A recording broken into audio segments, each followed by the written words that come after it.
Hey everybody, I'm really excited about our speaker today. This is a good-looking man who looks a lot like his dad.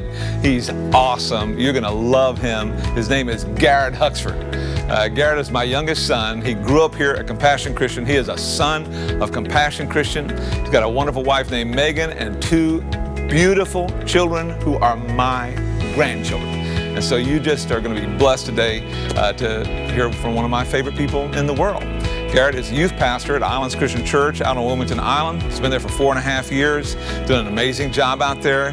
He's doing some other things that kind of penetrate our culture as well. And, you know, Garrett spent some time on the mission field before he took the ministry at Islands Christian. And he went to Ecuador, you know, to reach people who had never heard the gospel before. And by God's grace, out of Wilmington Island, he's doing exactly the same thing. Now, he's going to share an epic story with us today from the Old Testament about a woman named Ruth. And friends, what God did in that woman's life was amazing. I hope you'll be blessed. Let's give a warm Compassion Christian welcome to Garrett Huxford.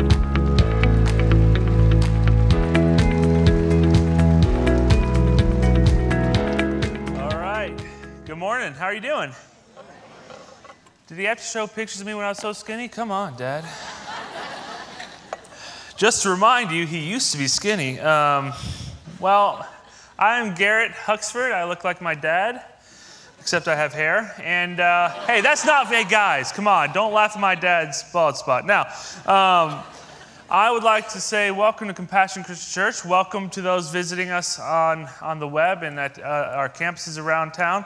I am Garrett, and some of y'all may know me, some of you may not know me. The way my family typically gets introduced places is my mom will go, "This is Cam. He's our oldest and best, and he's in a band. He travels the world playing music, and he's amazing. And this is Harrison. We actually like him. He's hired at this church. And this is Garrett. He can reach things on the top shelf." So that's me. That's a joke, guys. My shelves are really tall at home. But then I named my daughter Sarah, so I win, guys. So I win all things Huxford. When I was in middle school, some movies came out, and there are movies based off the books, The Lord of the Rings. Anybody seen them? Anybody? Yeah. Whistle. All right. Good. And J.R.R. Tolkien wrote a story called The Hobbit about a man named Bilbo Baggins, who found himself swept up in this adventure that had to do with gold and dwarfs and dragons that love gold and dragons that hate dwarves and the whole thing. And he had this ring that he found that would turn him invisible, and he had this huge adventure. And then when the adventure was over, he went back to his home, and he had the best stories to tell. He always became the most popular person because everyone wanted to hear the stories he told. And he spent the rest of his life dreaming about the day where he gets to have another adventure. And then there's another story called The Lord of the Rings, where Bilbo Baggins' nephew actually gets taken on to a journey himself, an epic tale. An epic tale where he takes this evil device. It's a ring that's powerful that could run the world, and he has to take it across the world. He gets dragged through the pits of hell and through all these battles and all these interactions he has with people so that he could take it back to the place it was made, and he can destroy the ring. And that adventure, when that story was over, Frodo's friends all went home. They were all about to go and split ways and go back to their home. And instead of going home, Frodo got put on a boat and he got taken to another land. And I remember watching it as a middle schooler, and I'd ask my dad, why doesn't he just go home? He's done. The world is safe. The world was in danger of falling apart, but now it's safe. He has a place where he can go and hang out with his friends, and he can go to the pub or do whatever he wants to do, whatever hobbits do. And he could just do it. And I said, why not just go home? And my dad said, because he had a wound so deep it'll never heal on earth. There are some stories, there are some tales and adventures that are so meaningful, so profound that they change you forever. And there are some that you live them and then you go back to normal like always. And what's so amazing about Frodo's journey, his epic tale, was that it all traces its way back to a room where he found himself circled around this ring, and he was surrounded by these mighty soldiers. There were warriors, there was royalty in the room, there was wizards, people with magical powers, all these amazing creatures that he found himself surrounded by. And one of them said, someone has to carry this to the destination so we can destroy it. Who will it be? And all those mighty men stood there and looked around the room. And then you hear the smallest, weakest among them say, I'll do it. And oftentimes, if you hear great stories, if you hear about great lives, if you hear about great adventures and epic tales, what you'll often find out is that whole thing, that life-changing event, can all be traced back to a single event, a single choice, a choice of courage or hope or love, a choice of loyalty. And when you choose to make that, when you make that choice, it changes everything. When they make that choice, they are different. They are changed from the inside out and forevermore. And the Bible is filled with adventures and epic tales. The Bible is filled with people who do amazing things through God. God uses them and they do amazing things, and then as soon as it's done, they go back to normal as if they've never experienced anything from God at all. People like this would be Pharaoh or Xerxes, these huge names in the Bible who God used them to accomplish His will, but they never loved God. They never obeyed God. They never wanted to know what God wanted from them. And so as soon as God was done, they were done. And then there are other people in the Bible who, when they choose to follow God, when they choose to step into what God has for them, they are changed from the inside out and forevermore. And the Bible is riddled with people like the Apostle Paul who say, my former life was basically nothing compared to what I now know in Jesus Christ. And what you find out when you read the Bible is that God works with some people, but He works in other people. He works with some people. I will use you to accomplish a goal. But with other people, I will work in you. I will shape you. I will mature you. I will build you into something new and different and better than what you've ever known before. And the question is, if God has the ability to work with people, but also work in people, why does He do two different things? Why does He discriminate? Why does He go, okay, I'm going to work with you, but I'm going to shape you. I'm going to work in you. Why do you do that? And at some point, the Bible tells us. God at some point tips His hand. He says, this is how I choose who I will work with, and this is how I choose who I will work in. In 2 Chronicles chapter 16, verse 9 says this, the eyes of the Lord run to and fro throughout the whole earth to give strong support to those whose heart is blameless towards Him. Why does He choose? Because He's going all over the world. He's searching high and low. He's searching over the mountains and through the valleys and over the river and the grandma's house. He's searching everywhere. And He's looking for someone who's willing to be used by God. And when He finds that person, He says, I'm going to give you strong support. The reason He has to choose whether or not He's going to be whether or not he's going to work with you or work in you is because not everybody is willing to let God work in them. And the Bible, because of that, is filled with people who God works with but not in. And the reason is because with the call of God, with the life that Jesus has for us, it does come with pain. It comes with hardship. It comes with bereavement and sacrifice and loss. It does. It is a hard thing to do. And this is why G.K. Chesterton said, Christianity has not been tried and found wanting, but rather it's been found difficult, and so we don't give it a shot. We don't try it. We hear God can work in you, but then we also hear, but it comes with a lot of hard work. And so we're going to be looking at two books of the Bible today, the book of Judges. And the book of Judges is filled with adventure. It is filled with excitement and crazy people. It is filled with the coolest people you'll ever know. If you thought your quarterback was cool in your high school, you don't even know what to expect now because these guys blow him out of the water, all right? And so there's this guy in Judges called Shamgar. He's this guy who had a farming tool called an ox goad. It was a double-edged thing. On one side, it had a spike that you would poke your ox with to make him go. And on the other end, it had a little blade that you'd chop the clay or dirt off the plow to allow it to move.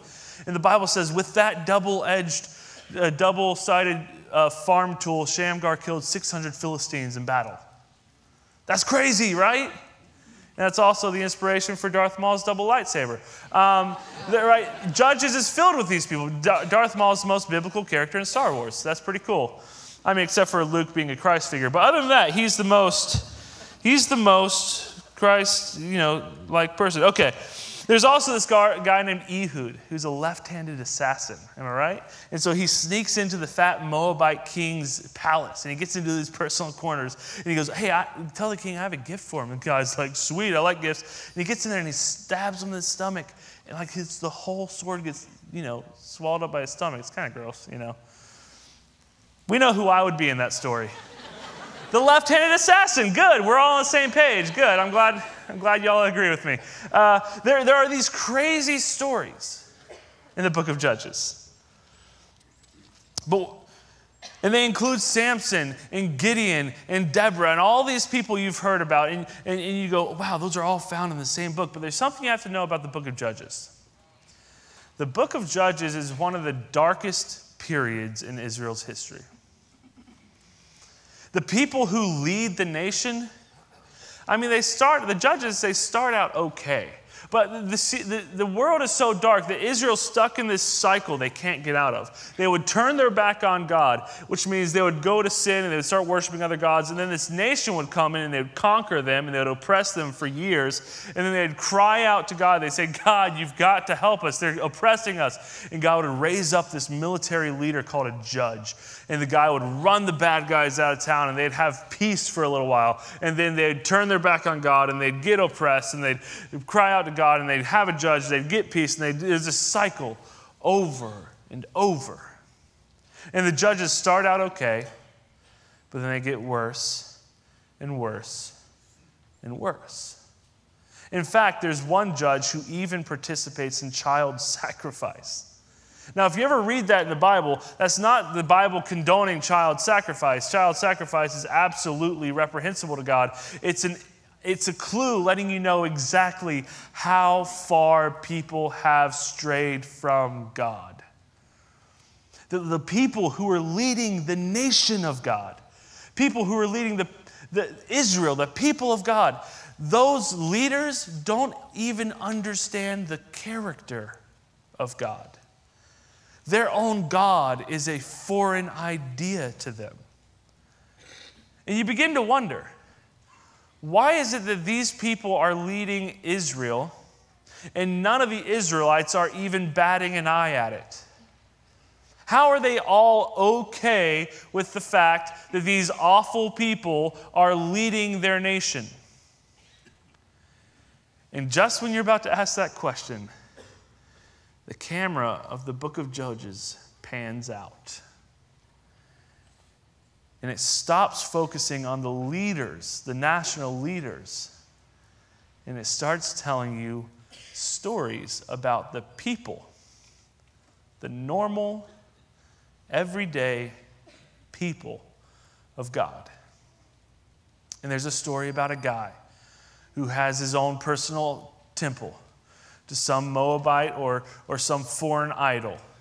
And he holds worship services. And there's this other guy who has his own personal army. And they go on raiding parties. And they burn down innocent cities. And they have all these people who are... And you read through these last chapters of Judges, and there's violence and abuse. And you're going, how on earth did this even make it in the Bible?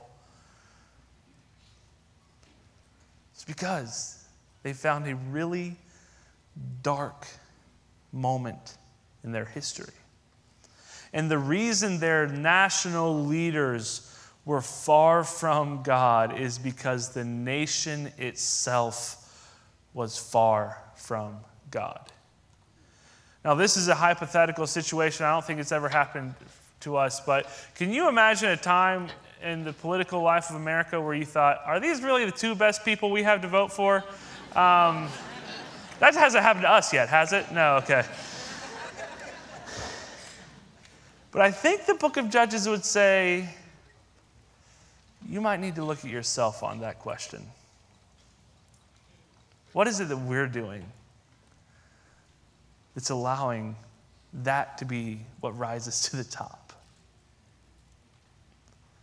What were the people of Israel doing to be a place where the judges, as crooked as they were what was rising to the top? And as you finish the book of Judges, the last several chapters, there's this refrain that goes on and on and on. You hear it 2 or 3 or 4 times. It says, in those days, there was no king in Israel. And everyone did what was right in his own eyes. That's a pretty bad thing for Americans to hear, considering our national morality consists of, if it feels good, do it. As long as I'm not hurting nobody, I can do it, right? In those days, there was no king. There was no unifying person. There was no one calling people back to God. And because of it, there was mass chaos, mass violence. And it all started from people doing whatever they thought they wanted to do. Whatever was right in their own eyes. And by the end of the book of Judges, they're at war again. They're fighting. It's constant fighting, except this time, they're not fighting an outward army. They're not fighting some Moabite or Canaanite group that they're trying to stop oppressing them. They're at a civil war. They're fighting each other. They're burning down each other's cities. They're killing their own people, oppressing their own people. And you realize this nation doesn't need to be rescued from the world around it. They need to be rescued from themselves. And who can God send to a nation that needs to be rescued from itself? Right? Throughout the book of Judges, you can send a leader, a military leader, and he can save them from outward armies. But what do you send a nation that needs to be saved from itself? The book of Ruth starts this way. In the days when the judges ruled. That tells us all the context in the world, right? We now know exactly what's going on in the life and times of Ruth. What's going on? Well, people are doing whatever they want to do. They're doing whatever's right in their own eyes. In the days when the judges ruled, there was a famine in the land, and a man of Bethlehem in Judah went to sojourn in the country of Moab, who Israelites were told not to live among, and he and his wife and his 2 sons. So, everyone does what they want to do. There's a famine, there's a hardship, there's a trial they're going through, and they go, I don't want to deal with a trial. I don't want to deal with a famine. I'm just going to leave. I'm bailing. I know God told us not to do that. I know God told us not to live among them, not to intermarry with the people around us because they'll take us away from our God and tell us to worship their God. I know all that. But it's hard here. We're leaving. And automatically you see that this family lives just by the same exact rules that everyone else does. They do whatever's right in their own eyes. They do whatever's right in their own eyes. And so they get there and they're living in Moab, and they have this dad who can maybe buy land for them, and he can get a job and he can provide for them. And then, we don't know why, we don't know how, the dad dies. Naomi, the mom, is left with 2 sons in a foreign land, and she can't have a job. She can't own property. And so she has this bright idea. I'm going to marry my 2 boys to some people here in Moab so that we can be connected, and we can they can have kids and they'll work on the farm or whatever their plan was, right? And then they marry 2 Moabites, Orpah and Ruth, and then the 2 boys die. Don't know why, don't know how. Apparently God didn't think it mattered. And so what do you have? You have a widow who's responsible for 2 daughters-in-law. And she has no way to provide for them. She has no way to make a better life for them. Back in this time, women were not allowed to own property. They were not allowed to have jobs. They were not allowed to drive if they had cars, you know. They weren't allowed to do any of this stuff, okay? They weren't allowed to, which is why they had to be married. And that is also why the law that God gave Israel made provisions for widows. Your family was supposed to gather around you. Your husband's brothers or his family was allowed to bring you in, and they would even legally marry you to your brother-in-law so that you would be safe. You would be financially secure. You would have a land to your name because you couldn't have it on your own. But where is she? She's not in a world where her religion is in charge. She's not surrounded by her family. She's not surrounded by anyone that gives 2 thoughts towards widows. And now she's responsible for 2 other widows. And then she hears one day, the famine is over. Yeah, of course, famines end, right? Y'all do know hardships end, right? Right? Just because it's hard, it doesn't mean you're going to be dealing with that forever, right? There are things they're called seasons you get into, and then if you endure them, they get better one day, and you go, man, I'm glad I didn't bail during that time. And she bailed, and so she's far away from her homeland. Her homeland has plenty of food, and she goes, okay, I'm going to have to go back. And she starts to go back, and she looks at her 2 daughters-in-law, and she goes, I have nothing to offer you. You've been kind to me, so just leave, bail, turn your back on me, and maybe you can find a happy life. Because she follows the exact same rules that everyone else in her nation does. Do whatever's right in your own eyes.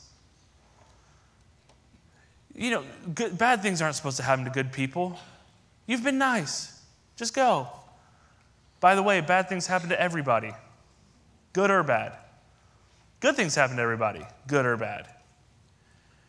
And so Orpah says, that's a good idea. I'm leaving, because she does whatever is right in her own eyes. And she pretended to be a Christian for a little while. She's no longer a Christian, so we'll call her Oprah to remember who she is. Guys, it was a joke, all right? Come on.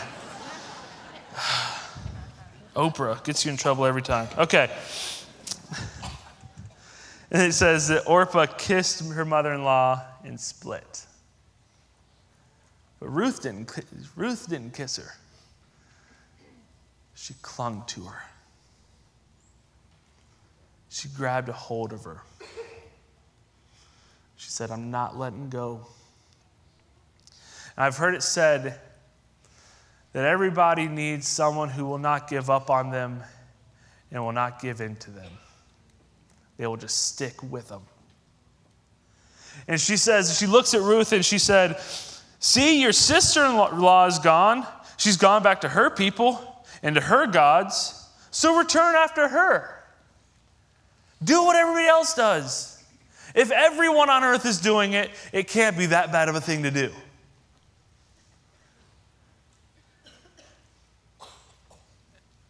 You have to understand how deep cultural narratives run. When you hear the words, everyone did what was right in their own eye, that was a non-debatable thing. It just made perfect sense to everybody.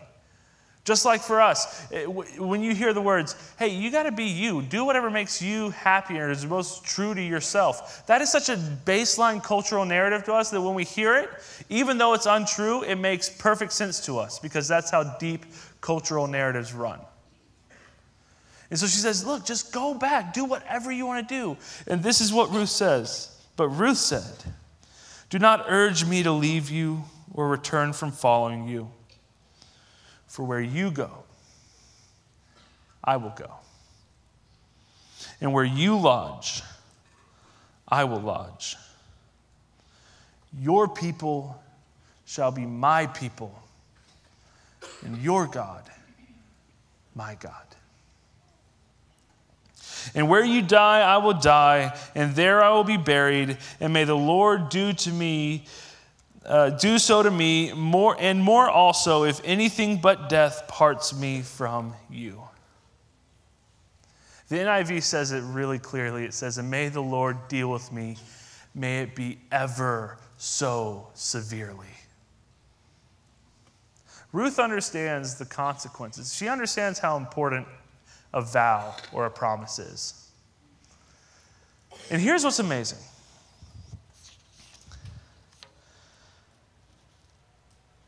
This one promise changes everything. This single act changes everything. The nation of Israel was hanging in the balance. They were burning themselves down. They were trying to destroy themselves. And what God did was he searched high and low across the land looking for a single heart that was going to be obedient to him, and he gave strong support to it. He said, there, an immigrant girl, I will use her because there's no one in Israel. And he sees that she's willing to be loyal. And he sees this single act of loyalty, and everything changes. The history of Israel is changed forevermore. And here's the idea. When you put yourself in a position to be used by God, you will be used by God. Does that make sense? When you put yourself in a position to be used by God, God will say, good, that's what I was looking for, and he will use you. And if you're wondering why God works with some people but in others, it's this idea. The people who are willing to be used by God, God works in. And here's how the story goes. The book of Judges is one of the most exciting books on earth to read if you're a guy. The book of Ruth is one of the most exciting books to read if you're a girl. And kind of boring for guys, okay? It's a love story, all right? And so, I'm just showing you, it's a beautiful story. But here's the deal. And so what happens is she goes, and it's like just this barley season, so people are harvesting stuff, and she meets this guy named Boaz, small business owner, has his own land, has people working for him. And they fall in love. They get married. They have a child. And then they allow Naomi to take care of the child because of all of her kids were taken from her in a tragic way. And the end of Ruth says, Then Naomi took the child and laid him on her lap and became his nurse. And the women of the neighborhood gave him a name, saying, "A son has been born to Naomi." They named him Obed. Obed was the father of Jesse. Jesse was the father of David. Do you know who David is? King David? Sling David? Front of your bulletin David? Right? David, the worshiping king, the guy that wrote most of the Psalms. The one king in human history who actually liked worshiping something other than himself. King David. The king that was going to unite Israel under one leadership and bring them back to God. The king who was going to make Israel a worshiping nation. The king who was going to make Israel a world power. King David. And when God saw his people burning themselves down, and he said, there's no king here, and everyone's doing whatever they think is right in their own eyes. And he says, who can I send to save these people? He goes and he finds a little immigrant girl. Says, I'm going to write a love story through you. But through that love story, I will change Israel's history forever. Also, Ruth makes it in the genealogy of Jesus. So because of this love story, she changes everything in the world forever. And here's what's amazing about this story.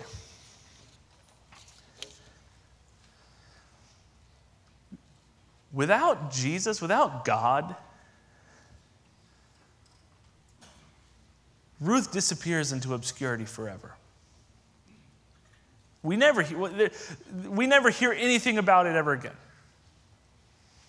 There would be no reason for us to hear about this love story if it were not for Jesus Christ working through a person who's willing to be used by God. But because she is willing to be used by God, God can do amazing things through her. And when you think about all the things that go on in David's life, in the kingdom of Israel, and all the things in the book of Proverbs, and all the things that come from David putting this nation together, and you think that it all traces back to a single act of loyalty, a single act. And things were changed forevermore. Stories like this still happen today, by the way. God's still searching throughout the whole world looking for someone who's willing to be used by him. In 1952, 5 men moved to Ecuador with the purpose of evangelizing the Indians in the jungles of Ecuador. The most famous among them was Jim Elliot. And they went down there, and their pilot, who flew that beautiful yellow plane, his name was Nate Saint. And when they made contact with the Indians, they got speared to death, just on the riverbed, left there dead.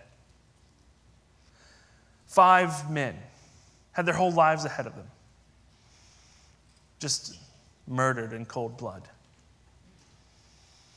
The pilot, Nate Saint, had a 5-year-old son when he died. And 30 years later, Steve Saint was in Western Africa in some Muslim nation, and he was stuck there, and he wanted to explore the countryside. And they said, dude, you'll die. Like if that truck breaks down, you'll die. Okay, you can't go out in the desert. You just can't do it. He goes, okay. So he's stuck in this town. Literally, the town's called Timbuktu. Okay. We think of Timbuktu as, hey, that's a place way super far away. Those people were like, that's home. So Timbuktu is where he's hanging out. He's stuck in this town. He meets these kids, and he says, hey, can you take me to a church? Is there a church somewhere? And they take him to this place, and he meets this guy who's a Christian. And he grew up a Muslim boy. And he goes, so how did you become a Christian? And he's like, well, I stole vegetables from a missionary. He goes, okay, so how did you become a Christian? And he goes, well, the missionary caught me, and he gave me the vegetables anyways, and he also gave me a Bible, and he said, if you memorize some verses from this Bible, I'll give you an ink pen. And so he memorized verses. He started learning the Bible, and he became a Christian. And then his family hated it. His mom actually bought some poison from a sorcerer and put it in his food, and he ate it, and nothing happened to him. And so they kicked him out of the family. They kicked him out of school, kicked him out of the community. And he got brought in by this church, and the missionary gave him a book about Christians who suffered for their faith. And he started reading it. He said, man, I thought, man, if people are willing to suffer for their faith, I'm willing to suffer for my faith. And he said, you know what my favorite story in that book was? These 5 men from America who had anything they could ever want. They decided, I'm going to go to the Stone Age tribe in Ecuador and try to share the gospel with them. And they had guns on them. They could have fought back, but instead they allowed the people to kill them. And Steve Saint's going, oh my goodness. Because when you're a kid, you can't help but question why your dad died. He goes, one of those men was my dad. And so his dad went to Ecuador to share the gospel with South America, and he was encouraging and influencing and empowering people in Western Africa because of the great name of Jesus Christ. And without God, those men disappear into obscurity forever. But with the gospel, with the power of God unto salvation, we know about them today. And their stories are still encouraging people today. And these stories are literally all over the world because God is literally looking all over the world for people who are willing to be used by God. And it is changing lives. It's changing stories everywhere. To the point where my dad went to Poland this year and he had dinner. He sat at a dinner table with a Palestinian man who used to be a sniper for the PLO. He's now a Christian. And on the other side of the dinner table was an Israeli man who's now a Christian minister who, if there was nothing but this world, they would have lived their entire lives as enemies and would have died hating each other. And now they're sharing a meal together with some white guy from South Carolina because of the gospel of Jesus Christ. Brought together as brothers in Christ. But without God, they would have lived their entire lives. Same as always. You can pick them. You can just go through the world. You can find them anywhere. You can pick them. So that's what I'm going to do. I'm going to pick one for you. One I'm particularly proud of. And one that I don't even know how the whole story is going to work or how it has worked. I don't know. A couple months ago, my family went to Longhorn. That's the whole story. I just want to tell you all that. I'm just joking. My family went to Longhorns, and the host took us to our table, and we were kind of like, trying to get around the booth. I have my daughter. I'm trying to get her to sit somewhere. And the guy who sat us down at the table, he looks at my mom's purse, her bag, whose brand I don't know what it is because why would I? And he goes, I love that fill-in-the-blank brand bag. I have one just like it. And we're like, cool. Coke, please. And he says, when you're done eating, come over and I'll show you my bag. And I was like, all right, whatever. Okay. And so we get done with the meal, we pay, and I start trying to get my daughter to walk towards the car, not the bathroom, and the whole thing. And I look, and when you're a dad, you're constantly, whatever. And then I look up, and I see my mom making a beeline for that guy. And she goes, I want to see your bag. And I don't know what, if anything, will ever come from that story. But what I do know is that the power of God has the ability to take a single act of kindness and change lives forever. And I was riding home that day, And I'm tired on Sundays. I don't talk very much in the car on the way home. And I was just, normally I'm not thinking about anything, but I drove the entire way home and I go, Mom, that was epic. If you position yourself in a way that God can use you, He will use you. Because God is searching over the entire earth, looking for people who are willing to be used by God. Father, thank you. Thank you for the book of Ruth. Thank you for this girl who was willing to have her life so much harder, so much more difficult. She took the harder trail in order to be loyal and obedient to you. And thank you that you changed everything because of it. I pray that you'll encourage me and everyone in the room today, that you will help us to be more open to what you have for us to do. That we will have a heart that's blameless towards you, that wants to be used by you, and so that when you come our way, you can give us strong support. And in Jesus' name we pray, amen.